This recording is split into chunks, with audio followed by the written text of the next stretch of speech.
Hello dear students, learners and my dear friends. Class 6 social science की new book exploring society India and beyond का ये first chapter हम already start कर चुके हैं। पहला ट्यूटोरियल हम ख़त्म कर चुके हैं, पहला part locating places on the अर्थ का, और जिसमें हमने ये सब कुछ स्टडी किया था। इसका जो पहला पॉइंट जो है ना, what is a map and how do we use it, what are its main components, तो हम ऑलरेडी स्टडी कर चुके हैं। और इस ट्यूटोरियल में जो हमें टॉपिक पिकअप करना है, मतलब ये मैप एंड इट्स कंपोनेंट्स हम ख़त्म कर चुके हैं। और हमने देखा था किस प्रकार से यहाँ पे डिस्टेंस, डायरेक्शन, सिंबल्स, ये तीन हमने कंपोनेंट्स स्टडी किए थे। यहाँ पर जो हमें स्टार्ट करना है वो है, और ये जो आप देख रहे हैं क्वेश्चन आंसर्स एटसेट्रा, इन सब के आंसर्स आपको वेबसाइट पे मिल जाएंगे। और इसका जो सोल्यूशन पार्ट, जो वीडियो ट्यूटोरियल जहाँ पे हम इसके आंसर्स आपको एक्सप्लेन भी करते हैं, वो भी वहाँ पे भी आप उसको देख सकते हैं, समझ सकते हैं। यहाँ हमें मैपिंग द अर्थ हमें स्टार्ट करना है। देखिए बच्चों, मैपिंग द अर्थ का मतलब ये है कि भैया अर्थ तो बहुत बड़ी होती है, तो अब हमें क्या करना है कि अर्थ पर जो भी मेन फीचर्स होते हैं, जैसे हमने पिछले ट्यूटोरियल में स्टडी किया था कि माउंटेन्स होते हैं, प्लेन्स होते हैं, प्लेटोज होते हैं, रिवर्स हैं, ओशंस हैं, सीज़ हैं, so many features are there on the earth. उसी में हमारी बस्तियाँ भी होती हैं, मानव भी बसते हैं, उसी में एनिमल वर्ल्ड है, उसी में वेजिटेशन है, फ्लोरा एंड फाउना है। तो वो सारी की सारी चीज़ें जो रियल में हैं, हमने पेपर पे दिखाना हो या किसी और 3 डायमेंशनल चीज़ पर हमें दिखाना हो, तो वही मैपिंग ऑफ द अर्थ है। किसी भी एरिया का जो रियल व्यू है, उसको अगर आप मैप पे, उसे आप पेपर पे उतारना चाहते हैं, उसकी ड्राइंग को, उसको ग्राफिक के रूप में, तो वो उसकी मैपिंग हो जाएगी उस एरिया की। तो अर्थ की मैपिंग हमें यहाँ बात करनी है। आप जानते हैं कि इसमें सबसे पहला नंबर आता है ग्लोब का, क्योंकि ग्लोब जो है वो रियल एक रिप्रेजेंटेशन अर्थ का मिनिएचर फॉर्म में करता है। तो चलिए देखते हैं इसमें बुक में क्या लिखा है, क्योंकि हमारा तो काम है यहाँ पे एक्सप्लेन करना, जिससे कि आप अपनी बुक को घर पे बैठकर बिना किसी और की सहायता से, मेरे ट्यूटोरियल से, अजीत सर के पढ़ाने से आप ठीक से समझ जाएँ। तो देखिए, mapping the earth is a little more difficult. अगर आप अर्थ का मैप तैयार करना चाहते हो, अर्थ के फीचर्स को शो करना चाहते हो, तो भैया थोड़ा मुश्किल है। बिकॉज क्योंकि our planet is not a flat surface. क्योंकि देखिए, कोई फ्लैट सरफेस, जैसे आप पृथ्वी पर चलते हो तो आपको जो भी चीज़ें हैं वो लगता है जैसे पृथ्वी एक पेपर है, और उसके ऊपर सारी चीज़ें, पेड़ भी उगे हुए हैं, उसी पे घर भी बने हुए हैं, उसी पे पॉन्ड भी है, उसी पे रास्ते भी बने हुए हैं। तो आप कोशिश कर सकते हो बनाने की। लेकिन अर्थ के लिए प्रॉब्लम क्या है कि अर्थ जो है एक फ्लैट सरफेस नहीं है। जैसे हमने पढ़ा था शुरू में, स्फेरिकल है, जैसे आपकी गेंद होती है ना, उस टाइप का है। It nearly has the shape of A sphere. अगर आपसे कोई पूछे कि अर्थ का शेप क्या होता है, तो आप कहोगे कि नॉट स्फीयर, मतलब कंप्लीटली स्फीयर नहीं कहोगे, आप कहोगे nearly shape of A sphere. Nearly ज़रूर लगा दोगे कि लगभग लगभग इसका जो शेप है वो एक गेंद की तरह से है, एक गोले की तरह से है। और बच्चों, आप छोटी क्लास में हैं, इसलिए बहुत ज़्यादा कंफ्यूज करना भी ठीक नहीं है। लेकिन इतना समझ लीजिए आपकी कि कभी कभी हम ये वर्ड भी यूज़ करते हैं कि अर्थ की शेप की बात की जाती है तो जियोइड भी कहा जाता है। और अगर आप मैथमेटिक्स जानते हैं तो ये कंप्लीट स्फीयर नहीं है, हम कहते हैं इट इज़ ऑब्लेट स्फेरॉइड, है ना। अगर नहीं भी समझ में आ रहा है तो आप इसको थोड़ा सा दिमाग में डाल लीजिए, क्योंकि आप एक नॉलेज गेन करने वाले बच्चे हैं। जिसका मतलब होता है कि एक जो गोला होता है वो तो एकदम गोल होता है, लेकिन पृथ्वी के साथ क्या है कि ये परफेक्टली राउंड नहीं है, ये ऊपर सतह पे, मतलब इधर ऊपर और इधर दोनों तरफ थोड़ा सा फ्लैट है। ये हमारा पोल एरिया होता है, तो it is flattened at the poles, slightly flattened, समतल है, गोल एकदम ऐसे नहीं गई हुई है, ठीक है। और जब इक्वेटर की बात आती है, मतलब जो इसका बीच का शेप है, यहाँ पे फूली हुई है ना, थोड़ा ज़्यादा। It bulges around its equator area, centre area. जैसे आपने ऑरेंज देखा होगा ना, तो उसी ऑरेंज की तरह से, ऑरेंज जैसे होता है कि किनारे किनारे ऐसे इधर इधर फूला होता है और इधर पे थोड़ा सा चपटा होता है, तो उस टाइप पे आप कह सकते हो कि हमारी पृथ्वी है। तो ऑब्लेट स्फेरॉइड आप याद रखना जो मैंने यहाँ बताया है। वी से नियरली हम लगभग लगभग इसलिए कहते हैं क्योंकि it is not a perfect sphere, है ना, but it is slightly flattened at the poles, जो मैंने अभी आपको बताया। हाउएवर, लेकिन फिर भी इन प्रैक्टिस, मतलब हम बोलचाल की भाषा में समझने के लिए हम नॉर्मली इसे एक स्फेरिकल शेप में मान लेते हैं। रिप्रेजेंटिंग ए स्फेयर, रिप्रेजेंटिंग का मतलब क्या होता है, ऑलरेडी हम आपको बता चुके हैं कि रिप्रेजेंट मतलब होता है किसी भी चीज़ को आप शो करने की कोशिश करते हो पेपर पे एक्यूरेटली, मतलब एकदम ठीक ठीक on a flat seat of paper. तो अगर आप स्फेयर को, मान लीजिए कोई गेंद है, तो गेंद को आप पेपर पे कैसे रिप्रेजेंट कर सकते हो? पेपर पे उसका जो है लेंथ और ब्रेथ तो बता सकते हो, जो कुछ भी होगा, मतलब उसका रेडियस बता सकते हो, लेकिन गोल को, जो गोला होता है तो हाथ में पकड़ सकते हो। जब पेपर में जब आप बनाओगे तो कैसे बना पाओगे? नहीं बना पाओगे। इसके ये 3 डायमेंशनल फिगर है, इसका अपना वॉल्यूम भी है, और जो पेपर पे बनाओगे उसका, उस गोले का क्या वॉल्यूम होगा? तो it is not possible to understand why ऐसा क्यों? क्योंकि पील एन ऑरेंज, आप किसी ऑरेंज को छीलिए in such a way that you have just 3 और 4 large pieces of the skin. और इस प्रकार से छीलिए, क्योंकि जब ऑरेंज को आप छीलते हो तो उसके लगातार छिलके निकलते चले जाते हैं। उसको टुकड़े टुकड़े में मत करिए, उसके छिलकों को एक ही मतलब ऐसे छीलते चले जाइए कि पूरा का पूरा छिलका जो है वो आप फैला दीजिए, तो ऐसे फ्लैट सरफेस पे उसे फैला सकें। तो सच a way that you just 3 और 4 लार्ज पीसेज ऑफ स्किन, तो बड़ी बड़ी कम से कम 3 या लार्ज पीसेज ऑफ स्किन आपकी निकल के आए। अगर आप मतलब इकट्ठा नहीं कर पाते हो, टुकड़े टुकड़े में भी अगर आप उसकी स्किन को निकाल पाते हो, then try and flatten them on the table. और उसके बाद आप क्या करिए कि उसकी स्किन को, ऑरेंज की स्किन को आप फैला दीजिए टेबल पे। तो पहले तो वो एक स्फेरिकल शेप के फ्रूट के ऊपर था, अब उसे आप फ्लैट सरफेस पे कर रहे हो। You will see that you can not do it without tearing them at the edges. तो आप देखोगे कि आप उसे पूरी तरह से नहीं फ्लैट कर सकते सरफेस पे जब तक कि आप उसके एजेस को फाड़े ना। तो ये प्रॉब्लम आती है। Now consider a globe. हो सकता है आपने स्कूल में ग्लोब को देखा भी हो। ये एक स्फीयर है on which a map is drawn, जिसके ऊपर आपने देखा होगा कई मैप आपको नजर आएंगे, और वो ओशन कलर में अक्सर होता है।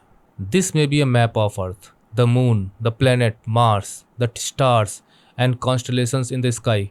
कहने का मतलब ये है कि ग्लोब जो होता है ना, उस पे जो मैपिंग की जाती है, तो वो मैप हम अर्थ का भी ड्रॉ कर सकते हैं। मतलब ग्लोब का मतलब अर्थ का ही मैप नहीं होता, उसमें अर्थ का भी मैप हम ड्रॉ कर सकते हैं, मून का भी मैप हम ड्रॉ कर सकते हैं, मार्स का भी मैप हम ड्रॉ कर सकते हैं, स्टार्स और कॉन्स्टलेशंस को भी हम स्काई में जो कुछ होते हैं उनका भी मैप हम ड्रॉ कर सकते हैं। क्योंकि ग्लोब जो होता है, जैसे मैं आपको दिखा देता हूँ।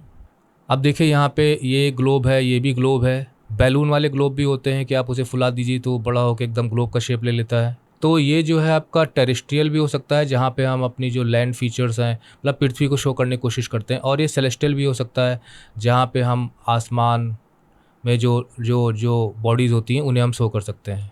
प्लानिटरी ऑब्जेक्ट्स को हम शो कर सकते हैं, स्काई एलिमेंट्स को हम शो कर सकते हैं। जो कुछ भी अर्थ पे है उसके फीचर्स को हम रिप्रेजेंट कर सकते हैं। एक प्रकार से ग्लोब जो है ये एक प्रकार का मिनिएचर रिप्रेजेंटेशन होता है। मिनिएचर का मतलब होता है किसी चीज़ का बहुत ही छोटा रूप। एक मिनिएचर रिप्रेजेंटेशन होता है, मतलब आप इन चीज़ों को ध्यान से देख लीजिए, जो मैं यहाँ पे लिख रहा हूँ उसको समझ लीजिए। और ये रिप्रेजेंटेशन होता है अर्थ का, अर्थ को शो करता है वो, यहाँ पे जो हम जिस ग्लोब की बात कर रहे हैं। और बच्चों, ग्लोब बहुत ही जिम्मेदारी से बनाया जाता है। ये करेक्ट रिप्रेजेंटेशन करता है।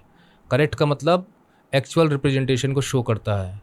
और आप जान रहे होंगे एक्चुअल रिप्रेजेंटेशन को शो करने के लिए हम स्केल का सहारा लेते हैं, जो हमने पिछले ट्यूटोरियल में पढ़ा था।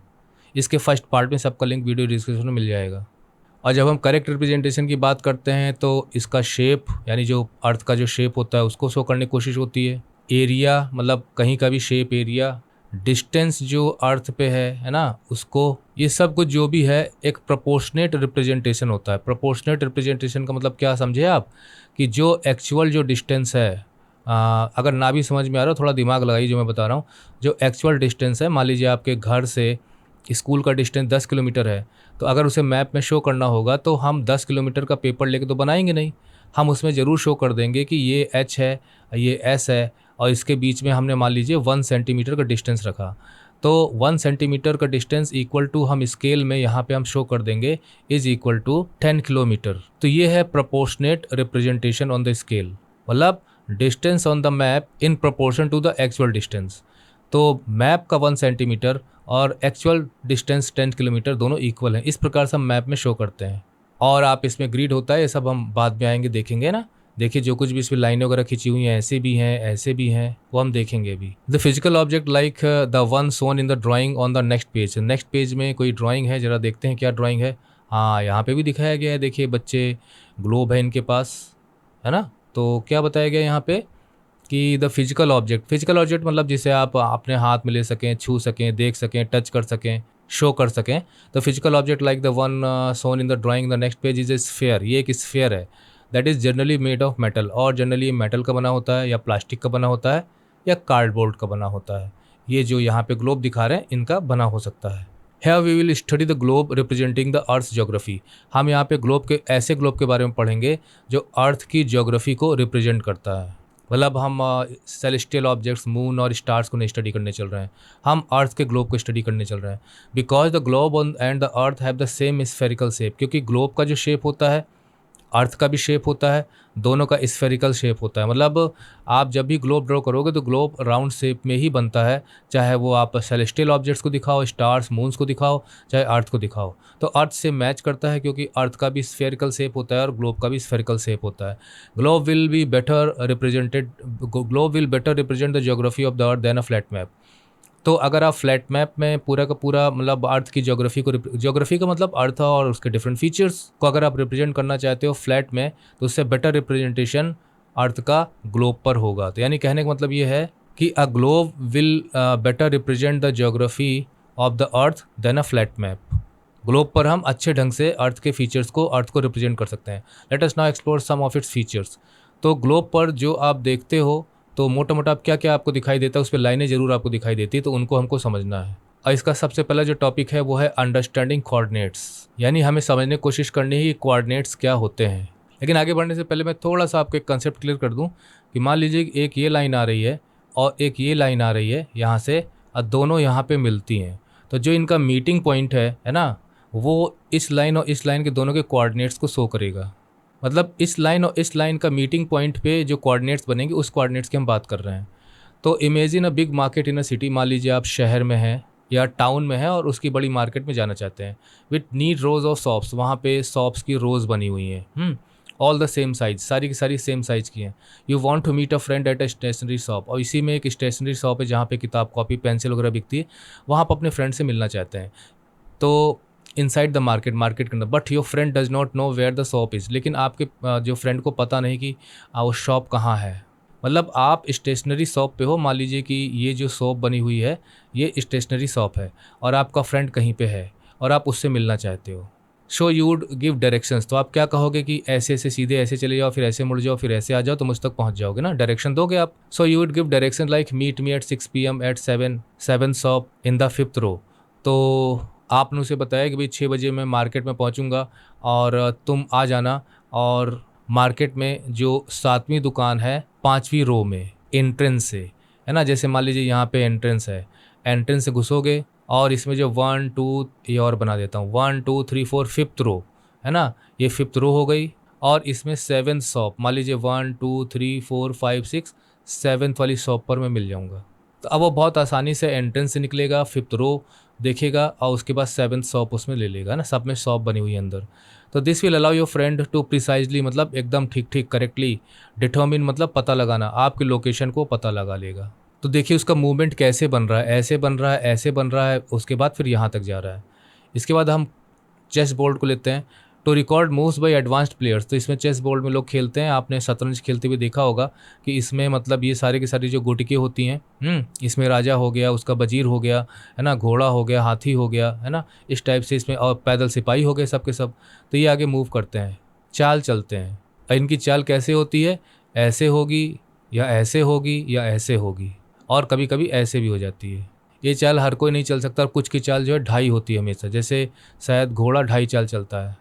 एनीवे, तो कंसीडर चेस बोर्ड को देखिए to record moves by advance players. तो जो तेज खेलने वाले लोग होते हैं, एक्सपर्ट होते हैं, तो जो बुक आपको समझाना चाहती है तो वो बता रही है कि letters are placed alongside. तो साथ में लेटर्स दिए गए हैं, ये ABCDEFGH, ABCDEFGH, और ये मेन पीसेस के साथ दिए गए, मतलब A इस पीस के लिए है, B इस पीस के लिए है, A से H तक, और नंबर दिए गए हैं 1 to 8 दोनों तरफ, मतलब यहाँ भी दिए गए हैं, यहाँ भी दिए गए हैं। This simple system allows players to mark each square and record every move.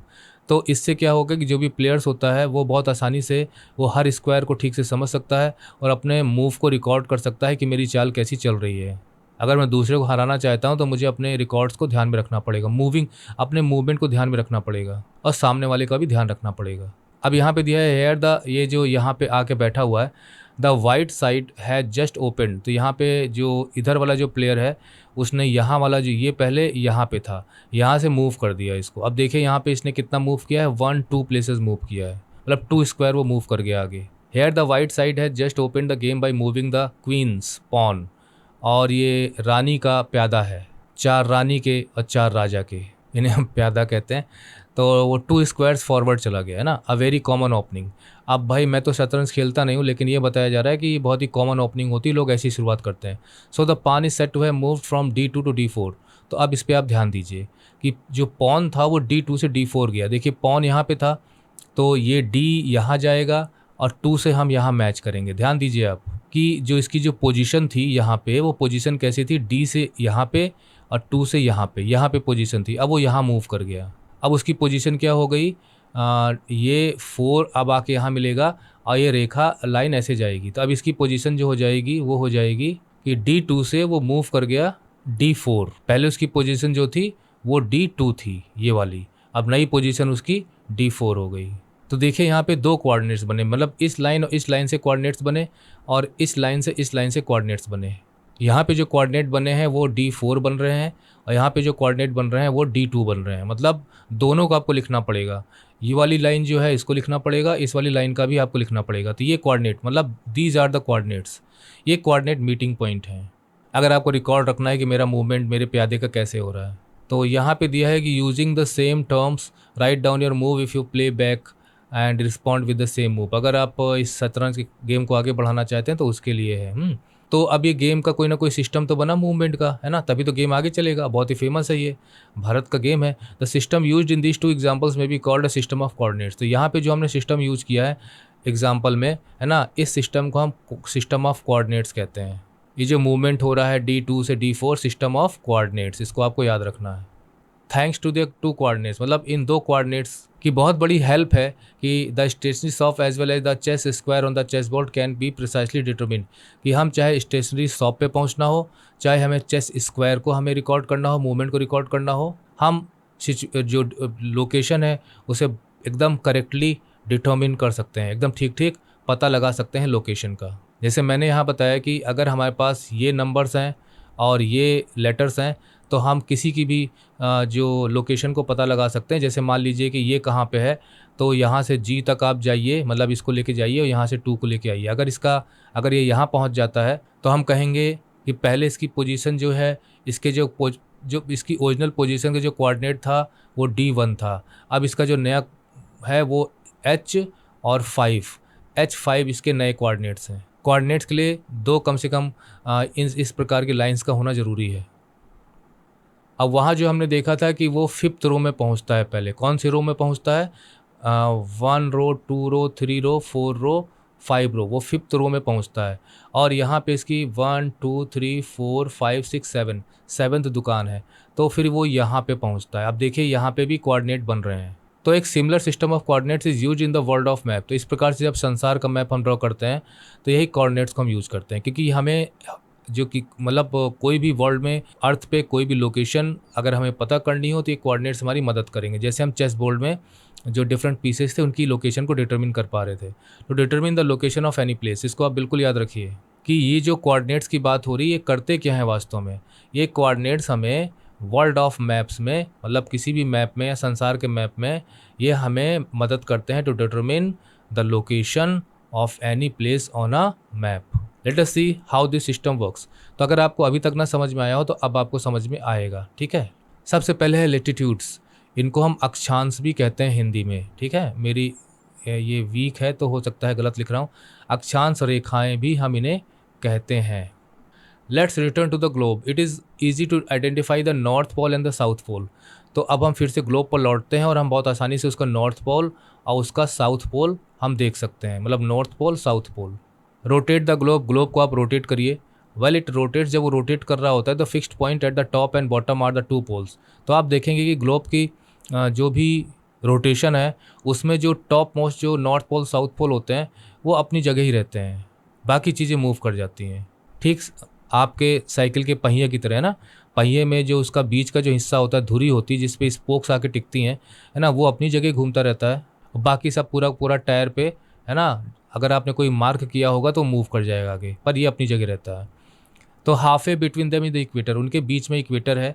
Not the circle marking it, और सर्किल पर किस प्रकार से इक्वेटर को शो किया गया, 1.3 फिगर। तो 1.3 फिगर हम देख लेते हैं, ये है 1.3 फिगर, ठीक है। ये रहा नॉर्थ पोल। जब वो पृथ्वी घूमेगी, जैसे मान लीजिए यहाँ पे मैंने ए पॉइंट बनाया है, तो जब अर्थ मूव करेगी, अर्थ जो है वेस्ट से ईस्ट को मूव करती है, तो ये आगे ऐसे मूव करेगा, मतलब चूँकि ये प्लेस पूरी मूव करेगी तो ये भी मूव करेगा। लेकिन ये नॉर्थ पोल का जो पॉइंट है ये, और साउथ पोल यहाँ पे शो नहीं हो रहा, नीचे साउथ पोल होगा, ये अपनी जगह बने रहते हैं क्योंकि ये एक्सिस है इसका। और एक्सिस कैसे मूव करेगी, एक्सिस तो अपनी जगह रहेगी, वो बाकी सब चीज़ों को मूव करती रहेगी। तो ये चीज़ यहाँ बताई गई है। अब देखिए यहाँ पे ग्रिड बना हुआ है ना। तो मैंने भी आपको बताया था कि देखिए यहाँ पे एक ग्रिड बना हुआ है और आगे चल के हम इस पे भी आएंगे। हालांकि आपकी बुक में मैप दिया गया है, मैंने भी यहाँ पे आपके लिए रखा हुआ है। जो अर्थ है वो वेस्ट से ईस्ट की तरफ घूमती है, मतलब इसका मूवमेंट इस तरफ को है और ये अपनी जगह ही रहता है पोल। यहाँ पे नॉर्थ पोल है और यहाँ पे साउथ पोल है। Imagine that you stand on the equator. आप ये समझिएगा आप इक्वेटर पे खड़े हैं and travel towards one of the poles, और आप एक पोल की तरफ जा रहे हो। Your distance from the equator increases, तो आपका डिस्टेंस जो है इक्वेटर से बढ़ता चला जाएगा। कहने का मतलब ये है कि ये जो बीचों बीच में जो लाइन है, हो सकता है आपने छोटी क्लासेस में पढ़ा हो, इसी को इक्वेटर कहते हैं, जो कि 0 डिग्री होती है। मतलब अर्थ को लेकर अर्थ पे ये जो कुछ इमेजिनरी लाइंस खींची गई हैं, ठीक है। मतलब ये लाइंस कहीं अर्थ पे खींची नहीं है। ये जो लाइंस आप देख रहे हैं ये सारी की सारी इमेजिनरी हैं, इन्हें खींचा गया है क्योंकि ये हमारी कुछ हेल्प करती हैं। क्या हेल्प करती हैं वो अब हम देखेंगे। इसी में आपको लैटिट्यूड्स मिलेंगी और इसी में आपको लॉन्जिट्यूड्स मिलेंगी। मतलब ये जो लाइनें हैं इन्हें लैटिट्यूड्स और लॉन्जिट्यूड्स कहा जाता है, उसी को हमको यहाँ स्टडी करना है। तो जो लाइनें ऐसे ऐसे हैं वो लैटिट्यूड्स होती हैं। तो इसी में एकदम बीचों बीच से जो अर्थ के गुजरती है, सबसे बड़ा सर्किल बनाती है अर्थ के ऊपर, है ना। एक धागा जैसे मान लीजिए गेंद पे आप लपेट दें एकदम बीचों बीच से, ऊपर से नहीं, मतलब जहाँ पे सबसे ज़्यादा फूली हुई हो गेंद, जहाँ सबसे ज़्यादा वो सर्किल बड़ा बना सकती हो, तो वो इक्वेटर होगी। अर्थ के एकदम मिडिल से गुजरने वाली सर्किल बनाने वाली जो लाइन है, कंप्लीट सर्किल बनाती है, वो है 0 डिग्री। अब यहाँ से अगर आप मूव करें पोल की तरफ तो आप देखिए जो यहाँ लिखा गया है कि आपका जो डिस्टेंस है इक्वेटर से बढ़ता चला जाता है। मतलब कहने का मतलब ये है कि अगर आप यहाँ से मूव करते हैं, यहाँ जाएंगे तो इतना डिस्टेंस बनेगा, यहाँ जाएंगे तो इतना डिस्टेंस बनेगा, यहाँ जाएंगे तो इक्वेटर से आप दूर होते चले जा रहे हैं। ये चीज़ यहाँ बताई गई है। At any point of this travel, at any point of this travel का मतलब ये है, मतलब इसे ध्यान दीजिए आप, at any point of this travel, है ना, you can draw an imaginary line that runs east and west parallel to the equator. कहने का मतलब ये है कि जैसे मान लीजिए आप अपनी ट्रैवल के दौरान किसी भी एक पॉइंट पर आप, जैसे मान लीजिए आप बी पर पहुँचे हैं, है ना, या मान लीजिए आप यहाँ पे डी पे पहुँच गए, यहाँ पे पहुँच गए, ठीक, तो आप इस पर एक इमेजिनरी लाइन ड्रॉ कर सकते हैं अर्थ पर। यानी अगर आपके पास बॉल है, बॉल में आप स्केच पेन से कहीं पे भी कोई भी, मतलब स्केच पेन पे आप कहीं पे भी कोई एक पॉइंट रख दीजिए, तो उस पॉइंट पे आप ऐसे करके पूरी बॉल के चारों तरफ एक सर्किल बना सकते हैं। किसी भी पॉइंट पे रख के आप बना सकते हो। वो चीज़ यहाँ बताई जा रही है। Such a line is called a parallel of latitude. इसको बिल्कुल मत भूलिए बच्चों, पैरेलल ऑफ लैटिट्यूड। पैरेलल का मतलब होता है कि हम जितनी भी रेखाएं ड्रॉ करेंगे सब एक दूसरे के पैरेलल होंगी। पैरेलल का मतलब होता है कि उनके बीच का जो डिस्टेंस है वो हमेशा सेम रहता है। जैसे सड़क के दो किनारे, रेल की जो दोनों पटरियां होती हैं दोनों तरफ, इनका भी डिस्टेंस सेम रहता है, तो उसकी बात की जा रही है। And it draws a circle around earth, और ये अर्थ के चारों तरफ एक सर्किल बनाती है। अभी हम आपको और ढंग से समझाएंगे। Again it is easy to note on the globe. अब आप देखिए ये जो सर्किल बन रहा है ये फ्लैट सरफेस पे तो आप नहीं बना पाओगे, बल्कि ग्लोब पर बना पाओगे। तो इसलिए लिखा है कि ग्लोब पर ईजी होता है। फ्लैट पर अगर आप लाइनें खींचते हो तो आपको पता नहीं चलेगा कि कौन सी लाइन इसमें से ज़्यादा लेंदी है, क्योंकि आपने इधर से लेके इधर तक पूरा खींच दिया। लेकिन ग्लोब पर अगर आप देखोगे तो आप नोट कर पाओगे कि जो लार्जेस्ट सर्किल है वो इक्वेटर है। While the circles marked by the parallels of latitude grow smaller, और मतलब इक्वेटर को आप 0 डिग्री इक्वेटर को आप बिल्कुल ध्यान में रखिए। इसके अलावा अदर जो सर्किल्स हैं marked by the parallels of latitude, उन्हें हम पैरेलल्स ऑफ लैटिट्यूड कहते हैं। उनका साइज छोटा होता चला जाता है जब वो नॉर्थवर्ड या साउथवर्ड मूव करते हैं। कहने का मतलब ये है कि अगर आपकी जो फिगर बुक में दी गई है, इस फिगर में तो आप देख ही रहे हैं कि ये जो है, मतलब देखिए ये एक पैरेलल ऑफ लैटिट्यूड है, ये एक पैरेलल ऑफ लैटिट्यूड है, ये एक पैरेलल ऑफ लैटिट्यूड है, ये एक मतलब वैसे तो आप किसी भी एक पॉइंट पे खींच सकते हो। मतलब you can draw infinitely number of lines. तो इसे हम कहेंगे, जो सबसे बड़ा सर्किल बनाती है इसे हम इक्वेटर कहते हैं। और ये 0 डिग्री इसकी डिग्रियाँ होती हैं। ये 0 डिग्री इक्वेटर है। इसके बाद यहाँ पे जितनी भी लाइन आप खींचेंगे वो इक्वेटर से छोटी होंगी, और जैसे जैसे आप पोल की तरफ चलते चले जाएंगे सर्किल छोटा होता चला जाएगा। अब देखिए ये कितना छोटा सर्किल है, इससे बड़ा सर्किल तो ये वाला बना हुआ है ना। तो जैसे नीचे आएंगे तो सर्किल बड़े होते चले जाएंगे, इक्वेटर से ऊपर जाएंगे सर्किल छोटे होते चले जाएंगे, और यहाँ पर जाके सिर्फ एक पॉइंट बनेगा, जैसे 90 डिग्री कहा जाता है। मतलब छोटा होते होते होते लास्ट जो पैरेलल ऑफ लैटिट्यूड होगा, देखिए ये इक्वेटर है और इक्वेटर के इधर भी इस तरह से आप लाइन ड्रॉ कर सकते हो, इक्वेटर के इधर भी लाइन ड्रॉ कर सकते हो। हम एक ले लेते हैं इमेज, देखिए ये है यहाँ पे, ये भी एक फिगर है, देख लीजिए, ये 0 डिग्री है, इसके ऊपर हम ये पैरेलल्स ऑफ लैटिट्यूड हम इन्हें कहेंगे, इसके नीचे भी पैरेलल्स ऑफ लैटिट्यूड। ये आपको यहाँ पर कुछ ही दिखाई दे रही हैं, जबकि हम यहाँ पे इनफाइनेटली नंबर ऑफ मतलब हम ड्रॉ कर सकते हैं ये रेखाएं, और ये सारी की सारी रेखाएं क्या हैं, ये इमेजिनरी लाइन्स हैं, ऐसा कुछ भी खींचा हुआ नहीं है। हमने स्टडी के लिए अर्थ में कुछ मतलब के लिए इनको खींचा हुआ है, वही कोऑर्डिनेट सिस्टम डेवलप करने के लिए, और इनको डिग्रियाँ दी गई हैं। यहाँ पे देखिए कि अर्थ का जो कोई ना कोई सेंटर होगा, क्योंकि अर्थ तो गेंद की तरह हमने बताई है, तो सेंटर से अर्थ के सरफेस पे जो पॉइंट बनेगा उसी पे एक सर्किल आप बना सकते हो। अब जैसे इन्होंने मतलब ये सेंटर लिया, सेंटर से एक लाइन खींची और इधर पे एक लाइन खींची, तो इस सर्किल बना दिया। इसी प्रकार से सर्किल बनता चला जाएगा और उसकी डिग्रियाँ मतलब इस सेंटर से नापी जाएंगी। जैसे मान लीजिए सेंटर पे ही आपने सीधा खींच दिया तो 0 डिग्री बनेगा। मतलब कहने का मतलब ये है कि ये अर्थ का सेंटर है। अब आपने यहीं पे खींच दिया तो 0 डिग्री होगा, जो कि एकदम, मान लीजिए गेंद को आप आधा आधा काट दीजिए तो आधा आधा इधर निकल जाएगा, आधा निकल जाएगा, तो बीच में जो डिवीज़न रहा होगा, है ना, उसको दोबारा आप एक दूसरे के ऊपर रखिए तो जो दरार बनेगी वो इक्वेटर होगी। अब इसके बाद इसका कोई ना कोई सेंटर होगा। इससे आप जितने जितने एंगल पे आप बनाएंगे, जितने एंगल से आप बनाएंगे उस पर एक एक आप पैरेलल लैटिट्यूड खींच सकते हैं, और जितने डिग्री मतलब सेंटर से जितना डिग्री बनेगा वही उसकी डिग्री हो जाएगी। 1 डिग्री है, 2 डिग्री है, 3 डिग्री है, जो भी आप समझें, और हर एक पे एक एक इस प्रकार से आप खींच सकते हैं। तो ये इक्वेटर हो गई और ये पैरेलल्स ऑफ इक्वेटर हो जाएंगे। और इस पूरे की पूरी जो लाइनें हैं जो इस टाइप से खींची जा रही हैं सर्किल पे, जो कंप्लीट सर्किल बनाती हैं, इन्हें हम लैटिट्यूड्स कहते हैं। अभी हम इस फिगर को बाद में आएंगे, क्योंकि इस पर जो है ये वाली जो लाइनें खींची हैं इसको भी हमने स्टडी नहीं किया है, ठीक है। तो लेकिन ये ग्रिड बनाती हैं। अभी हमने इन लाइंस को स्टडी कर लिया जो ऐसे ऐसे जा रही है ना। जो सबसे बड़ा सर्किल बनाएगी इसके ऊपर वो इक्वेटर होगी, बाकी सब parallels of equator, parallels of latitude आप कहेंगे, क्योंकि इक्वेटर भी जो है लैटिट्यूड है, तो सब बाकी की सब इसके पैरेलल है, तो पैरेलल्स ऑफ लैटिट्यूड हम कहते हैं। Latitudes are express in degrees. इनकी मेजरमेंट कैसे होती है, वो डिग्री में होती है, बाई कन्वेंशन, मतलब परंपरा के अनुसार, जो परंपरा चली आ रही है। The equator is 0 degree latitude, मतलब हमारी जो इक्वेटर है उसे, वो है तो लैटिट्यूड ही, तो 0 डिग्री लैटिट्यूड है। और while the latitudes of the 2 poles, अब बाकी जो 2 पोल हैं उस पर जो लैटिट्यूड ड्रॉ की जाएगी उसे 90 डिग्री नॉर्थ और 90 डिग्री साउथ हम कहते हैं। मतलब लगाते हैं उसके साथ दिशा जरूर लगाएंगे कि नॉर्थ में है कि साउथ में है, नहीं तो पता नहीं चलेगा कि 90 डिग्री किस तरफ की आप बात कर रहे हैं। और शॉर्ट फॉर्म में हम इसे 90 degree N and 90 degree S लिखते हैं। अब जैसे मान लीजिए जो फिगर खींची हुई है, तो ये जो है ये हमारी इक्वेटर है, तो ऊपर वाला जो डिस्टेंस होगा नॉर्थ का होगा, नीचे वाला डिस्टेंस होगा साउथ होगा, क्योंकि हम ऑलरेडी नॉर्थ लाइन पढ़ चुके हैं, नॉर्थ साउथ ईस्ट वेस्ट, है ना, पिछले ट्यूटोरियल में। मैप में ये जो नॉर्थ लाइन है, जो कंपास की तरह से आपको मैप में शो होती है, वो डायरेक्शन बताता है। तो अगर आप खाली 90 डिग्री लिख के छोड़ दोगे तो पता नहीं चलेगा कि आप इक्वेटर के साउथ वाली बात कर रहे हो कि इक्वेटर के नॉर्थ वाली बात कर रहे हो। तो इसलिए हम यहाँ पे एन फॉर नॉर्थ और साउथ के लिए एन फॉर साउथ, तो हम पता चल जाता है कि हम किस पोल की हम बात कर रहे हैं। और आपको मालूम है पोल खुद ही एक लैटिट्यूड है ना।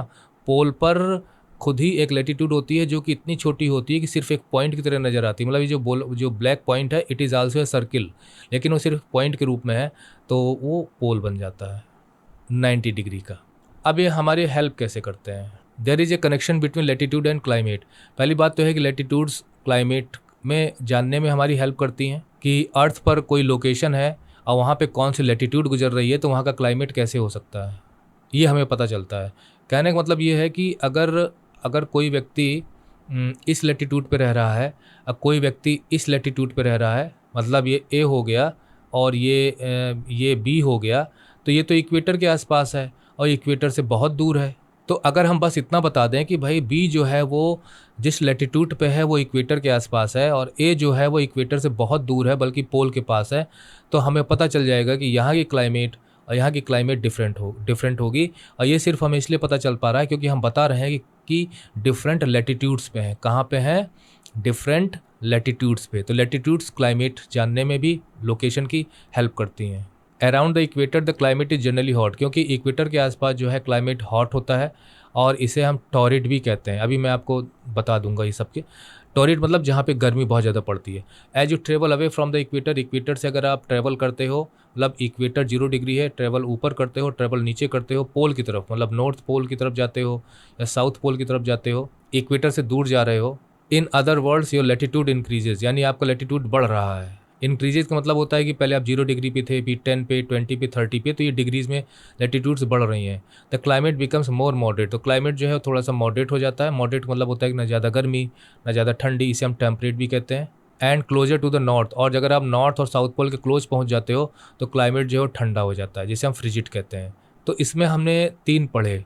एक टॉरिड पढ़ा जो इक्वेटर के पास है, इक्वेटर से दूर टेम्परेट हो गया, और पोल के पास फ्रिजिड हो गया। You will learn in science why this is so, आप साइंस में पढ़ेंगे ऐसा क्यों होता है। And also why we experience different seasons in the course of year, तो ये चीज़ें हम छोड़ते हैं फिलहाल हैं। और लॉन्जिट्यूड में आने से पहले हम एक बार फिर से एक रिवीजन करते हैं कि ये ग्लोब है, ग्लोब अर्थ के मिनीचर फॉर्म में एक, कि ये ग्लोब है, और ग्लोब जो है कि मिनीचर रिप्रेजेंटेशन है अर्थ का, अर्थ की मैपिंग इस पर होती है। ग्लोब पर अर्थ की मैपिंग ज़्यादा अच्छे से हो पाती है। इसमें एक ग्रिड होता है जो हमने आपको बताया था। इस ग्रिड में 2 प्रकार की लाइनें हैं, कुछ लाइनें जो हैं वो ऐसी हैं, कुछ लाइनें जो हैं ऐसी हैं, मतलब ये जो ग्रिड बन रहा है वो इस प्रकार से बन रहा है। तो हमने देखा कि ये जो लाइनें हैं इन्हें हम लैटिट्यूड्स कहते हैं, और ये हमारी हेल्प क्या करती हैं। वैसे तो आपकी बुक में बताया गया है कि ये जो है हमें क्लाइमेट में हेल्प करती हैं जानने में, लेकिन मैं आपको बता दूं कि जो 0 डिग्री इक्वेटर होती है वो हमें ये भी बताती है, नॉर्थ एंड साउथ डायरेक्शन भी बताती है। मतलब ये हमें नॉर्थ साउथ का लैटिट्यूड जो होती है वो डायरेक्शन बताती है, मतलब हम इक्वेटर के नॉर्थ में कितना है, इक्वेटर के साउथ में कितना है। इसके अलावा ये हमें हीट जोन्स में भी अर्थ को डिवाइड करती हैं। ये जो लैटिट्यूड्स होती हैं, जो पैरेलल रेखाएं होती हैं, ये पूरे अर्थ को हीट जोन्स में डिवाइड करती हैं, जो कि 3 हैं, है ना। टॉरिड हमने पढ़ा, टेम्परेट हमने पढ़ा, और फ्रिजिड, ये अभी हम इनको देखेंगे एक अलग से मैप में। और इसके अलावा जो हवाएं चलती रहती हैं ना, है ना, इनका जो सर्कुलेशन होता है, हवाएं पृथ्वी पे कहाँ पे कैसे मूव कर रही हैं, इसका जो पैटर्न होता है ना, ये आपको भाई आपके लिए थोड़ा बड़ा लग रहा होगा, लेकिन आप ज्योग्राफी को जैसे जैसे मैं बताता चल रहा हूँ वैसे वैसे आप समझते चलिए। कुछ एक्स्ट्रा इन्फॉर्मेशन आपको मिल रही होगी, लेकिन वो ज़रूरी है, इसलिए मैं आपको बता रहा हूँ। और बाकी जो आपको बताया है क्लाइमेट में आपकी बुक में, वो तो हेल्प होते थे। ये सारे काम जो है एक लैटिट्यूड से होते हैं। अब आते हैं इसके डिफरेंट जोन्स पे। इसके लिए आप ये फिगर लीजिए, इसमें देखिए आप, ये है 0 डिग्री। चूँकि अर्थ जो होती है, आपने ग्लोब में देखा होगा कि हम अर्थ को थोड़ा सा टिल्टेड फॉर्म में दिखाते हैं, क्योंकि इसी शेप में वो पृथ्वी जो है चक्कर लगाती है अपनी धुरी पर भी, और अपनी एक्सिस माने, और सन के चारों तरफ भी। तो इस पे आप, जैसे मैंने बताया कि ये एक इमेजिनरी लाइन है, और आप इनफाइनेटली इन पे ड्रॉ कर सकते हैं। मतलब आप असीमित रेखाएं जितनी चाहें हर पॉइंट पे कोई ना कोई एक पैरेलल ड्रॉ कर सकते हैं। लेकिन क्या हम हर पैरेलल आपको नज़र आती हैं ग्लोब पर, किसी मैप पे नहीं आती। तो हम जनरली क्या करते हैं कि 10, 15, 5 ऐसी डिग्रीज़ के अंतराल पे कुछ पैरेलल्स खींच देते हैं, जो जिनकी हमें ज़रूरत होती है। लिमिटेड नंबर में हम शो करते हैं। तो वैसे तो यहाँ पे भी कोई पैरेलल होगी, यहाँ पे भी कोई पैरेलल होगी, लेकिन हम उसको यहाँ पे हटा रहे हैं क्योंकि हमें कुछ समझना है यहाँ पे। तो 0 डिग्री से 1, 2, 3 या कुछ भी आप समझ लीजिए, 23.5 डिग्री पे मेक इट अ मार्क। जो पैरेलल लैटिट्यूड जाएगी उसको आप ध्यान में रखिए, इस डिग्री को ध्यान में रखिए, और साथ में ये जो पैरेलल ऑफ लैटिट्यूड है इसको एक नाम भी दिया गया है, ट्रॉपिक ऑफ कैंसर। ठीक है, इसको याद रखिए, इसको याद रखिए। इसी प्रकार से यहाँ पे इसको याद रखिए, 23.5 डिग्री साउथ में एस लिखा हुआ है, ये नॉर्थ लिखा हुआ है, और ये है ट्रॉपिक ऑफ कैप्रिकॉर्न, और ये है इक्वेटर जो कि 0 डिग्री है। इसके अलावा इसको आप याद रखिए, ये जो है आर्कटिक सर्किल बनता है यहाँ पे, ये एंटार्क्टिक सर्किल यहाँ पे बनता है। अब 0 डिग्री से 23.5 डिग्री, 23.5 डिग्री नॉर्थ में, और 23.5 डिग्री साउथ में, ये जो पोर्शन आपका बनता है ग्रीन में, ये है आपका टॉरिड जोन। क्योंकि जो सूरज की जो किरणें होती हैं यहाँ पे काफ़ी सीधी पड़ती हैं, जिसकी वजह से यहाँ पे गर्मी ज़्यादा पड़ती है। सब ज़्यादा गर्मी तो 0 डिग्री पड़ेगी। जैसे जैसे आप थोड़ा सा दूर जाएंगे कुछ गर्मी में कमी आएगी, बट गर्मी का क्षेत्र है ये।